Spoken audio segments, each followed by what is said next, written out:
Mas eu queria fazer aqui algumas considerações que eu reputo importantes. E tudo que eu estou falando aqui é parte da Constituição Federal. O artigo 1º da Constituição Federal, no inciso 3º, ele estabelece que um dos fundamentos da República Federativa do Brasil é promover a dignidade da pessoa humana. Aí ele vai além. No artigo 3º, ele vem no inciso 3º e fala: um dos objetivos também do Brasil é erradicar a pobreza e reduzir as desigualdades sociais. Aí ele continua. No artigo 7º, ele vai falar que a União tem que instituir um salário mínimo digno capaz de suprir as suas necessidades da família com saúde, educação, moradia, lazer, vestuário, higiene, trabalho, previdência, e nós temos esse ínfimo salário de R$ 1.518. E para complementar, no artigo 5º, ele fala que todos somos iguais perante a lei. O que me assusta, porque aqui essa casa, a Casa Legislativa, seja a Câmara dos Deputados ou o Senado, é uma casa que sistematicamente fecha as portas para a classe trabalhadora. É uma casa que, infelizmente, é com dor que eu falo isso, criminaliza a pobreza. É uma casa que diferencia um trabalhador terceirizado de um efetivo e de um comissionado. Eu lembro que quando eu tomei posse aqui, os funcionários terceirizados eram submetidos ao detector de metal, os outros não. Naquele momento, essa casa criminaliza a pobreza, criminaliza os mais pobres. O elevador não podia usar. Então é uma grande hipocrisia. E aí eu vejo aqui essa casa, com todo respeito, quando vê outras categorias estabelecendo um piso de R$15 mil para 20 horas semanais. Mas aí pode, aí não tem responsabilidade fiscal, aí o país não vai quebrar.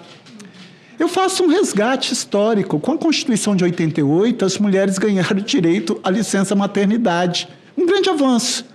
O que as empresas começaram a fazer? Não contratar mulher ou exigir atestado de esterilidade. Quantas mulheres foram subjugadas e vítimas dessa conduta imoral, criminosa? Quantas mulheres foram vítimas disso? Então, aí você vem, quando se fala, aí a mulher tem direito à licença maternidade, o país vai quebrar, as empresas vão quebrar. Por que sempre para o trabalhador essa casa arranja motivo para fechar as portas?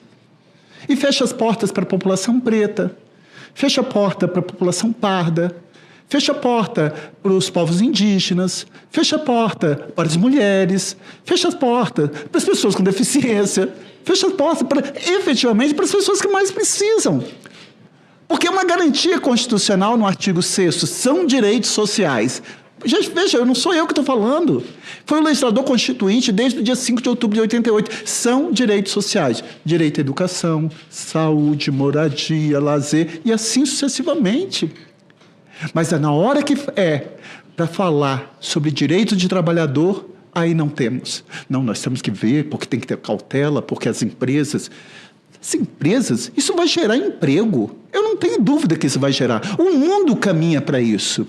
Aliás,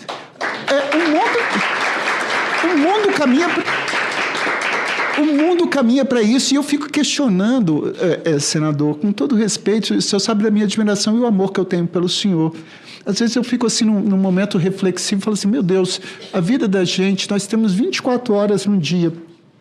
Quantas horas que eu tiro para o meu lazer, para o meu prazer? Quantas horas que eu tiro para estar com meus filhos, que são a razão da minha vida? Quantas horas que eu tiro para estar com minha família? Quantas horas que eu tiro para comemorar meu aniversário? Nós aprovamos, com a ajuda do senhor, o piso da enfermagem. As pessoas estavam ganhando um salário mínimo com 2, 3 vínculos. Não tinha sábado, domingo, feriado, final de semana, Natal, Ano Novo, nem nada. Mas aí para os grandes empresários, que têm desoneração de folha, que têm incentivos fiscais, que mais ganha à custa da classe trabalhadora, que eu ouso falar que essa escala 6x1 equivale ao crime de redução à condição análoga de escravo, previsto no Código Penal. Não tem Como? E tudo parte da Constituição. Fundamentos da República Federativa do Brasil, promover a dignidade da pessoa humana. Que dignidade da pessoa humana com um trabalhador com 44 horas semanais trabalhando 6 por 1? Que dignidade é essa? Qual o tempo que ele vai ter para a família? Qual o tempo que ele vai ter para lidar? E outra coisa, eu queria fazer um desafio aos nossos colegas. Viva com R$ 1.518. Viva com R$ 1.518. Sem ter direito a um plano de saúde, sem ter direito a nada. Aí fala assim, veio a reforma trabalhista com discurso, vamos alavancar a economia, gerar emprego e renda. E foi a pior coisa que aconteceu, vilipendiou direitos dos trabalhadores. Quando eu ando muito de Uber, toda vez eu pergunto, o motorista está lá. Aí eu fico olhando, outro dia eu peguei uma motorista grávida, eu falei, coitada dessa mulher, quando ela ganhar neném, o Estado tem que ser um Estado grande, com E maiúsculo, porque, do contrário, ela vai estar ali subjugada, sem nenhum direito que lhe assegura. E aí vem com a precarização da relação trabalhista, vem com a reforma da Previdência, e cada vez o abismo existente entre os milhões de pobres e a concentração de riqueza na mão de tão poucos fica cada vez maior. E aí, na hora que esse Congresso é chamado, é instado a taxar betes, bilionários e banqueiros, fala, não pode. Gente, isso é hipocrisia. Tem um samba que diz, deixa a máscara cair, que eu quero ver você sorrindo. Ponha fé no seu olhar, que o amanhã será bem-vindo. É preciso provocar a queda das instituições que compõem o Estado, a queda de máscaras das instituições. Entre elas, essa casa. Porque refalar que o Congresso representa o povo está longe de ser uma realidade. Eu queria, com toda humildade, que entrasse mais por essa porta, representante maior da população preta, parda, indígena, quilombola, dos trabalhadores que ganham um salário mínimo. Senador Paulo Paim, eu não falo isso por vitimismo, eu tenho orgulho de falar da minha origem. Meu pai foi motorista de ônibus 40 anos. Minha mãe, semi-alfabetizada, desenhava o nome.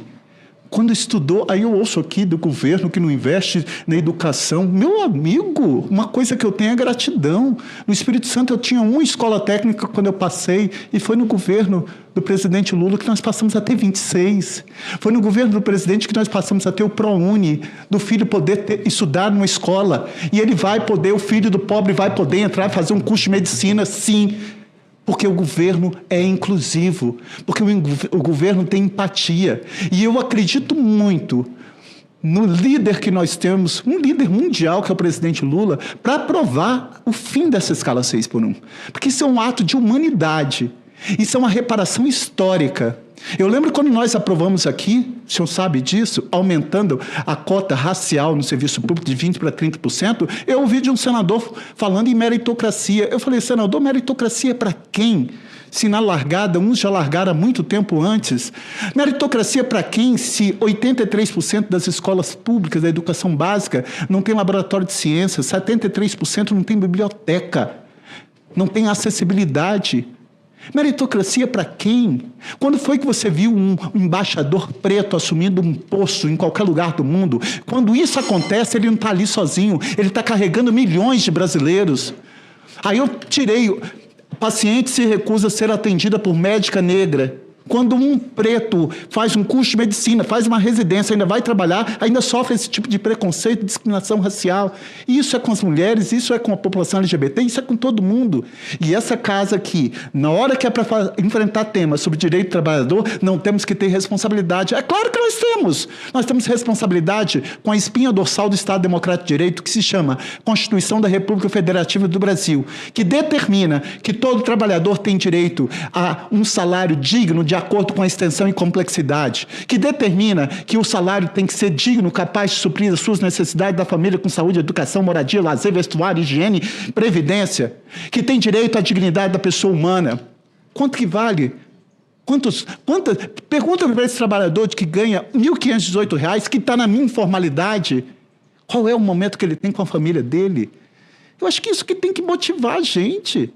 Agora, eu não me deixo seduzir por esse discurso de que, não, as empresas falaram quando as mulheres tiveram direito à licença maternidade, 13º, vai quebrar o país. Claro, não quebrou e não vai quebrar. O país é rico, tem arrecadação. O país tem que parar de fazer aceno para aqueles que mais ganham. Isso sim. E tem que lutar para reduzir a desigualdade. Eu finalizo aqui, senador Paulo Paim. Eu acho que eu sou muito emotivo em relação às minhas convicções, porque eu acho que o que me move estar na política, o senhor sabe, é a empatia, é a capacidade de me colocar na dor do outro. E sempre que eu ando no Uber, sempre que eu vejo um motorista de ônibus, que eu lembro do meu pai, sempre que eu vejo uma trabalhadora, sempre que eu vejo uma pessoa em situação de rua, eu falo, meu Deus, o que eu posso fazer? O que eu posso fazer para dar dignidade a essa população? É isso que me move estar na política. E, às vezes, essa redução da escala, da famigerada escala 6:1, eu lembro muito de um poema do Mário Quintana, que vai falar do tempo. E que, por isso que eu acho que a gente tem que ter uma boa dosagem disso. Quando ele foi muito sábio quando ele diz: a vida são deveres que nós trouxemos para fazer em casa. Quando se vê, já são 6 horas. Quando se vê, já é sexta-feira. Quando se vê, já é Natal. Quando se vê, já terminou o ano. Quando se vê, já não sabemos mais por onde andam os nossos amigos. Quando se vê, perdemos o amor da nossa vida. Quando se vê, já passaram 50 anos. Agora é tarde demais para ser reprovado. Se me fosse dado um dia uma oportunidade, eu nem olhava o relógio. Eu seguiria em frente, iria, jogando pelo caminho a casaca dourada inútil das horas. Eu seguraria todos os meus amigos, que já não sei onde e como estão, e diria: vocês são extremamente importantes para mim. Eu seguraria o meu amor, que está há muito à minha frente, e diria: eu te amo.